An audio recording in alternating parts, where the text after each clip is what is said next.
Hey guys, what's up? Thanks so much for joining. It's a pleasure to have you here. By the way, before we start, I just want to take a little poll, just by raise of hands. How many of you guys, how many of you guys found Harvey Gordon? What would you rate Harvey Gordon on a scale of 1 to 10? If I'd say 10, how many? If I'd say 8, how many of you guys would raise your hand? Okay, we got 6. If I'd say 9, how many of you guys would raise your hand? Okay, that's 2 more. And 10? There we go. There we go. 4 more. Okay, so I guess the overall average, Harvey Gordon's overall average, all you guys would say is 9. That's great. Okay, let's get started.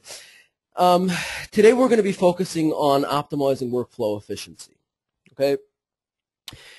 Now, optimizing workflow efficiency, quite frankly, it's a pretty complex topic. We're going to look at a very simplified overview, okay? Let's get started. These are the topics we're going to be covering. We're going to first look at the business functions. Next, we're going to look at the resources. Then we'll look at processes. And then we'll be able to understand efficiency, okay? Before we start, I just want to, I think it's crucial that we answer a very simple question. What is efficiency? What is it? Efficiency in a nutshell is getting more from less. Okay, we want to get more out of less. How many ingredients does it take to make a soup? We need water, we need spices, we need vegetables, but how many vegetables do we need? How many spices do we need? How much water do we need? Again, we want to get the most soup from the least ingredients, okay? Now, how does efficiency apply to daily operations? So that's what we're going to be focusing on today, okay? We're going to be focusing on how to apply it to daily operations. Now, daily operations are founded on 3 things, okay? It's founded on functions, resources, and processes. Those are the 3 foundations, the 3 building blocks of every agency. Depending on how these functions are set up, depending on how the resources are allocated, depending on how the processes are set up, that's the determinant for how successful the agency should be. And specifically from an efficiency perspective. So let's take a look at what functions, resources, and processes are. Okay, functions are the umbrella of organizational activities that provide value to the customers. Okay, so we have, for example, let's say one function would be human resources. Okay, one function in the agency would be human resources. So human resources provides a host of activities, and those activities are meant to add value to the customer. We have another function would be marketing, right? Again, the marketing function is established to add value to the customer, okay?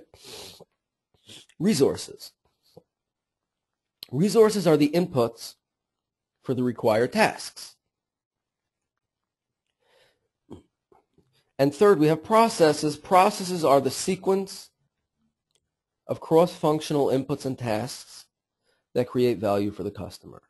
So for example, if we have under the human resources umbrella, we have one human resources umbrella, we have one marketing umbrella, okay? We're going to develop a cross-functional task, a process to create value for the customer. Human resources, the function of human resources will hire someone for marketing, and together they'll develop a process of creating value for the customer. Let's take a look at functions, okay? Every agency has 9 functions. Every business and every agency has 9 functions. The first function is inbound logistics.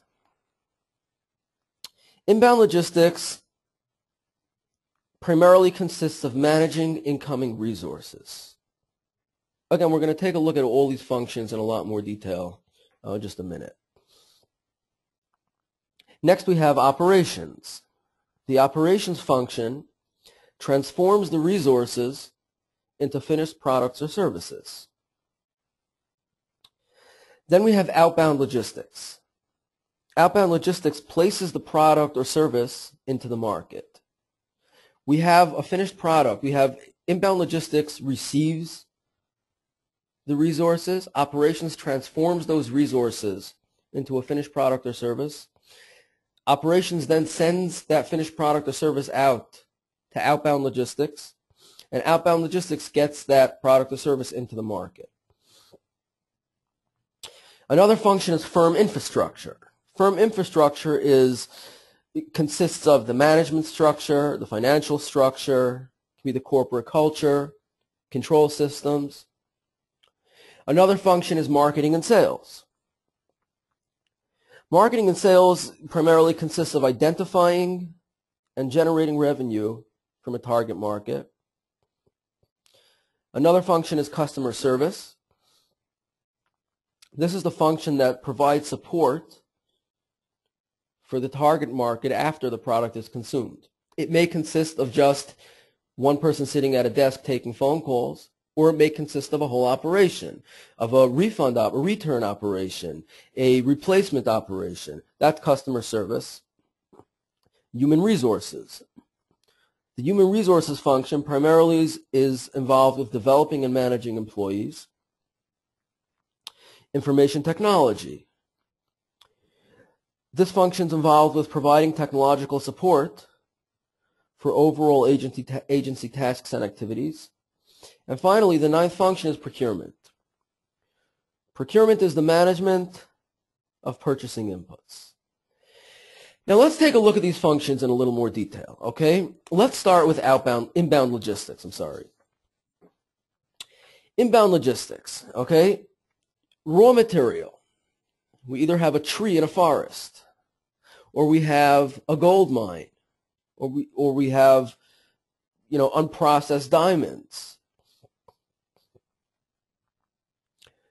Someone will receive that, someone will store that, or I should say rather the function will provide receiving, storing, disseminating, and distributing that raw material.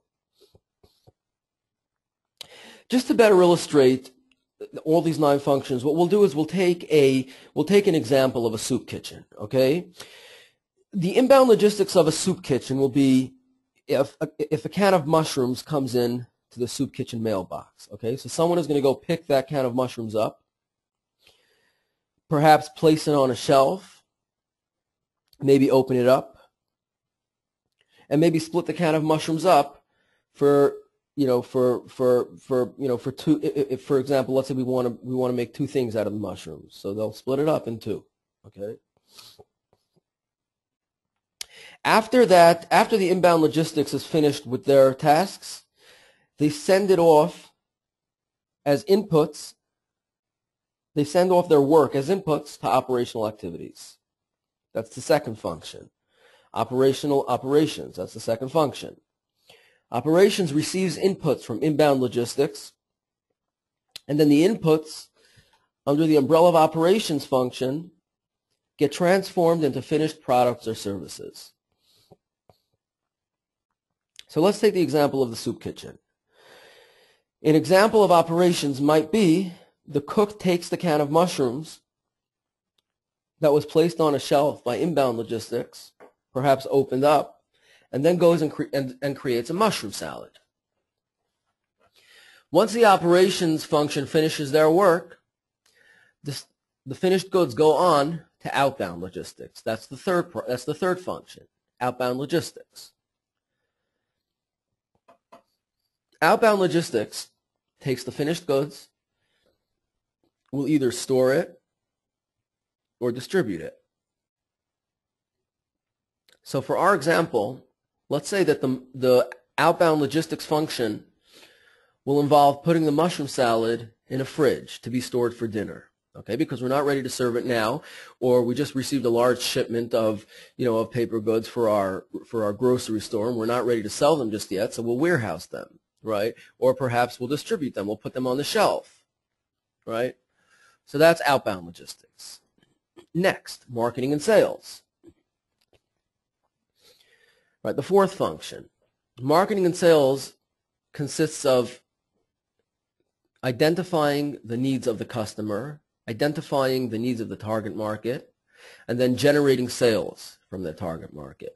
For our example of a soup kitchen, let's take the example of locating a customer and encouraging them to attend to eat dinner.